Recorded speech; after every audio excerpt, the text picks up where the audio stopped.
Waalaikumsalam, Bu. Selamat siang anak-anak. Siang, Bu. Baik anak-anak, sebelum mulai pembelajaran, alangkah baiknya kita berdoa terlebih dahulu. Silakan berdoa dipimpin oleh ketua kelas kepada Pak silakan. Baik teman-teman, sebelum belajar kita berdoa ya. Berdoa dalam hati mulai. Doa selesai. Memberi salam. Assalamualaikum warahmatullahi wabarakatuh. Waalaikumsalam warahmatullahi wabarakatuh. Apa kabar hari ini anak-anak? Baik, Bu. Alhamdulillah. Sebelum mulai pembelajaran, alangkah baiknya kita absen terlebih dahulu ya. Ya, Bu. Ya, Bu. Farhan Maulana Yusuf, Hadir, Bu. Nesya Fania, Hadir, Bu. Roland Raja Bubu, Bolos. Kantin pulang. Ilmayati, Hadir, Bu. Mutiarati. Hadir, Bu. Baik anak-anak, karena absen sudah selesai. Oke, hari ini sebelum memulai pembelajaran, alangkah baiknya teman-teman mau langsung belajar atau ice breaking dulu nih? Baik, hari ini sebelum mulai pembelajaran, alangkah baiknya kita ice breaking terlebih dahulu. Ada yang tahu ice breakingnya kayak gimana? Enggak. Jadi, ibu kasih contoh dulu ya. Ice breakingnya seperti ini. Kalau ibu bilang tepuk 1, terus tepuk 2, tepuk 3. Jadi kanan kiri atas. Lalu tepuk 4. Terus tepuk 5. Tahu? Ini dulu aja, kita belajar dulu coba ya. Tepuk 1, tepuk 2, tepuk 3, ya, tepuk 4, tepuk 5. Oke, belum konsentrasi. Mau ulang lagi? Ulang lagi ya. Sekarang fokus ya. Oke. Tepuk 1, tepuk 2, tepuk 3, tepuk 4, tepuk 5, tepuk 5 2 kali.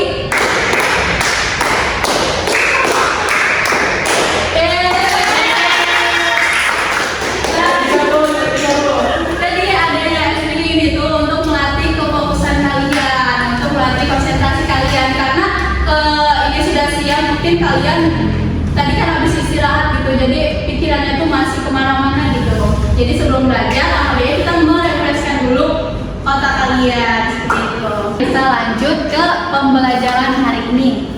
Sebelum masuk ke pembelajaran, kita persepsi dulu dari pembelajaran yang dapat kita pelajari di minggu lalu. Sebelumnya, apa sih yang kemarin kita pelajari itu? Sastra lisan. Sastra lisan. Ada yang tahu nggak apa itu sastra lisan? Saya, Bu, sastra lisan itu karya sastra yang disampaikan secara lisan, tapi bukan dalam bentuk tulisan gitu, dan dia disampaikan secara turun-temurun. Baik, bagus Lati, jawabannya tepat sekali. Sastra lisan itu adalah sebuah karya sastra yang diucapkan secara lisan, bukan melalui tulisan. Dan itu pun secara turun-temurun dari generasi ke generasi. Ya, baik, selanjutnya selain penjelasan sastra lisan, pengertian sastra lisan, ada yang dimaksud dengan ciri-ciri sastra lisan. Ada yang tahu apa ciri-ciri sastra lisan? Saya, Bu.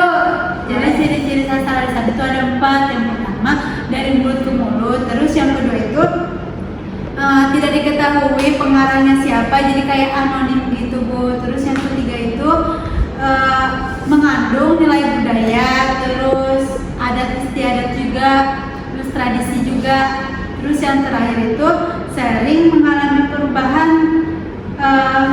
dalam penyampaiannya. Tepat sekali ya Uma, bagus jawabannya. Jadi ciri-ciri sastra lisan itu ada 4 ya tadi. 4. Tidak diketahui siapa pengarangnya, lalu disampaikan dari mulut ke mulut, dan yang lainnya tadi. Terus selanjutnya di sini juga ada jenis-jenis sastra lisan. Siapa yang tahu jenis-jenis sastra lisan itu ada apa aja? Ya Bu, jadi jenis-jenis sastra lisan itu ada 4. Yang pertama itu terdiri atas beberapa larik atau baris. Terus yang kedua itu memiliki bunyi atau irama yang teratur. Terus yang ketiga itu ada bagian sampiran dan isi.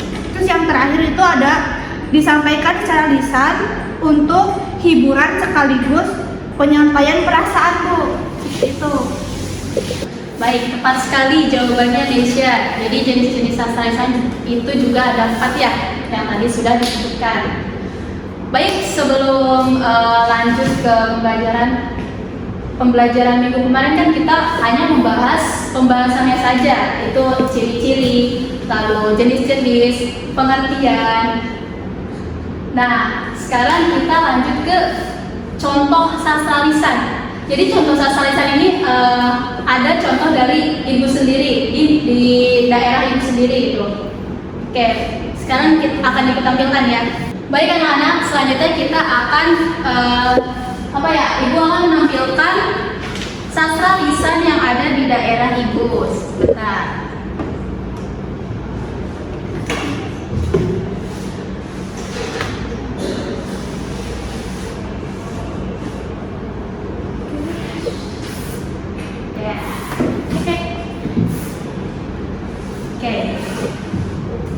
Ini adalah sebuah sastra lisan.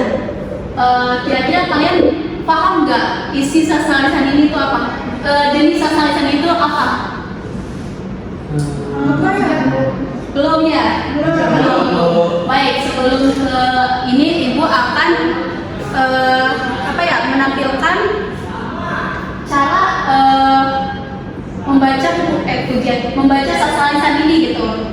Jadi tidak asal hanya membaca aja kayak hijau tak kembang. Jadi ada nadanya, ada iramanya gitu. Baik, anak-anak bisa mendengarkannya sambil melihat ininya, teksnya.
Bapak Ibu tuh udah dari zaman kapan ya? 1960-an, jadi mungkin awam gitu bagi anak-anak sekarang gitu ya. Apalagi sekarang anak-anak Gen Z gitu. Oke, kita persepsi yang tadi udah dijelasin dari ciri-ciri sastra lisan. Itu kan disampaikan, yang pertama kan disampaikan dari mulut ke mulut. Begitupun ini pun dari Bapak Ibu sendiri. Bapak Ibu sendiri pun dapat dari orang lain gitu. Saya tuh disampaikan dari mulut ke mulut. Terus juga tidak diketahui pengarangnya atau anonim. Ada nggak pengarangnya di sini? Nggak ada. Berarti ini benar-benar sastra lisan ya? Iya. Terus selanjutnya mengandung nilai budaya, adat dan tradisi gitu. juga sebuah sastra lisan sebagai adat ya, adat istiadat gitu. Lalu yang terakhir itu sering mengalami perubahan dalam penyampaiannya, mungkin dari bapak ibu menyampaikan ke ibu gitu seperti ini, tapi ibu menyampaikan ke kalian mungkin tidak seperti ini gitu, ada yang diubah gitu, tapi artinya maknanya tetap sama. Teman-teman tahu nggak, ngerti nggak sih, ini kan bahasa Sunda gitu, ngerti nggak artinya ini tuh? Jadi ibu sudah menyiapkan artinya gitu, ini kan dari bahasa Sunda, ada yang artinya versi yang bahasa Indonesianya. Oke. Tapi sebelum ke itu, ini tuh jenis sastra lisan apa sih? Tidak ada yang tahu. Jadi itu jenis sastra lisan semacam sisindiran. Tapi dalam sisindiran itu tuh ada jenisnya lagi, yaitu jenis sastra lisan ini tuh paparikan. Kenapa disebut paparikan? Karena paparikan itu kan sama saja dengan pantun, yaitu ada apa namanya? Ada isi dan juga ada sampiran gitu. Begitupun ini. Kita ke atas dulu. Jadi itu semacam kayak pantun. Misalnya sampirannya tuh ini nih. Ayah hiji upah kembang karang goyang tak letik. Ini tuh apa? Maksudnya tuh ini kan masih sampiran, belum ke intinya, isinya tuh apa gitu. Kembang yang dimaksud tuh kembang apa? Terus lanjut kayak rupana bodas kaki kacida watak lucu lewat sakit. Nah udah ketahuan gitu. Jadi jenis kembang itu jenis rupanya warna putih, terus juga lucu seperti itu. Jadi itu jenis paparikan, jenis sastra lisan sisindiran. Iya, sastra lisan sisindiran tapi jenisnya paparikan. Karena sama saja dengan pantun gitu. Nah di sini ada nih artinya. Ayah hiji rupa kembang. Kalau dalam bahasa Indonesianya ada satu jenis bunga. Lalu raranggeyan tapi letik, beruntai-untai tapi kecil. Terus rupana bodas kacida, warnanya sangat putih. Terus mata lucu liwat saking, sangat indah dan menarik dipandang gitu. Terus hanjakalna kesengit, sayangnya tidak harum. Lamun ku urang diambil, jika dicium oleh kita, dicium aromanya gitu. Terus kitu sote tiberang, begitulah saat siang hari. Lamun heg bubuh ti peuting, tetapi ketika malam hari, sumelebar nyambuang sapa karangan. Harumnya menyebar ke seluruh halaman. Jadi maksudnya tuh ada sebuah kembang, yaitu seperti dalam judulnya kembang melati. Si kembang melati ini tuh kalau siang hari tuh nggak betul kita nggak tercium, nggak harum gitu wanginya. Tapi kalau di malam hari tuh melebar kemana-mana gitu, harumnya semerbak kemana-mana. Itu yang dimaksud isi atau apa ya, makna dari kembang melati ini tuh, paparikan ini tuh.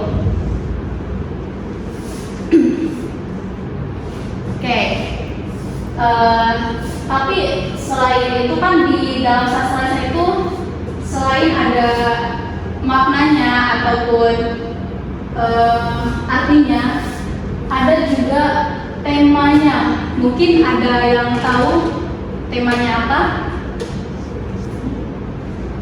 Tema dari sastra lisan paparikan ini gitu.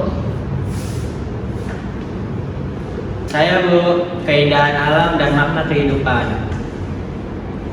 Betul, tepat sekali Farhan. Jadi tema utama dari sastra lisan paparikan itu yaitu keindahan alam dan makna kehidupan. Keindahan alam seperti apa? Keindahan alam itu karena kembang melati ini tuh kan kalau kita keluar terus kita menemukan sebuah kembang atau bunga kembang melati, pasti enak gak sih dipandang, indah gak gitu?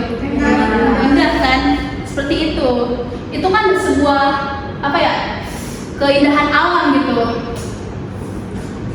Baik.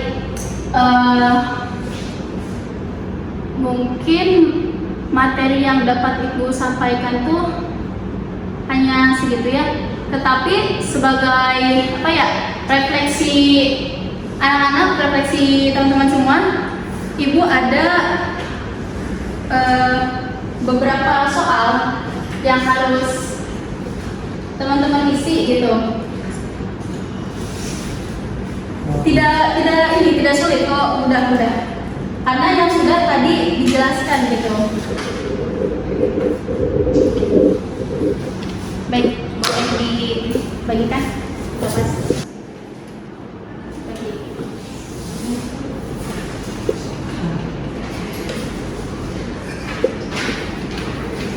Baik anak-anak, soalnya sudah dibagikan ya oleh ketua kelas. Silakan kalian isi soalnya. Ibu kasih waktu 20 menit, cukup? Cukup, Bu. Oke. Kalau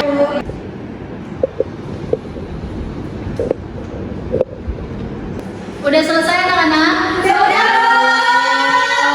Bentar. Sok, yang udah selesai tadi itu Ibu kan di dalam soal itu ada tema, terus pengertian, amanat, makna, dan pokoknya ada 5 ya, dari soal. Ya. Tadi kan tema sudah dijawab oleh Farhan, sudah tahu, lalu artinya juga sudah tahu, maknanya. Terus juga pengertian, sastra lisan juga sudah tahu. Coba amanat, tadi kan belum ya? Belum. Apa amanat dari sastra lisan pada pepalikan ini? Ada yang tahu? Amanatnya yaitu keindahan dan manfaat seseorang atau sesuatu tidak selalu langsung tampak, sehingga kita harus menghargai setiap hal dengan bijaksana, Bu. Bagus, tepuk tangan buat Farhan. Tadi Farhan menjelaskan amanatnya itu keindahan ya, dan manfaat seseorang atau sesuatu tidak selalu langsung tampak, sehingga kita harus menghargai setiap hal dengan bijaksana. Jadi amanatnya itu, jadi kita tuh tidak boleh menilai sesuatu hanya dari luarnya saja, hanya dari penampilan luarnya saja. Nah, jadi setiap hal itu kan memiliki kelebihan dan nilai tersendiri yang mungkin baru terlihat pada saat waktu-waktu tertentu, seperti itu. Baik, sebagai penutup pembelajaran hari ini, sebagai bahan refleksi, sebelum tutup, apakah ada yang ingin ditanyakan? Tidak. Saya Bu, saya izin bertanya. Tadi kan Ibu sempat ngejelasin tentang paparikan ya. Paparikan itu apa sih Bu? Baik, bagus ya pertanyaan dari Rati. Ibu juga tadi cuma menjelaskan sekilas saja ya tentang paparikan. Tadi kan ini itu jenisnya sastra lisan itu sisindiran yang jenisnya paparikan ya. Iya, Bu. Tapi sebelum itu dalam sisindiran ini tuh ada 3 jenis gitu selain paparikan tuh. Ada rarakitan, ada lolongsalan. Kalian pernah belajar sebelumnya? Belum. Iya.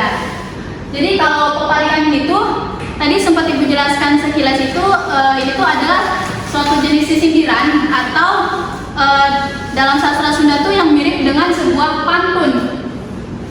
Kalau dalam bahasa Indonesia, tapi kalau dalam bahasa Sunda itu sisindiran gitu. Nah, sisindiran itu biasanya terdiri atas ya tadi sampiran yang 2 ini dan isi. Sampiran dan isi itu ciri-cirinya.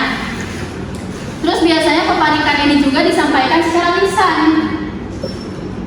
lisan dan sering biasanya berisi berupa nasihat, sisindiran, terus humor ataupun sebuah ungkapan perasaan gitu.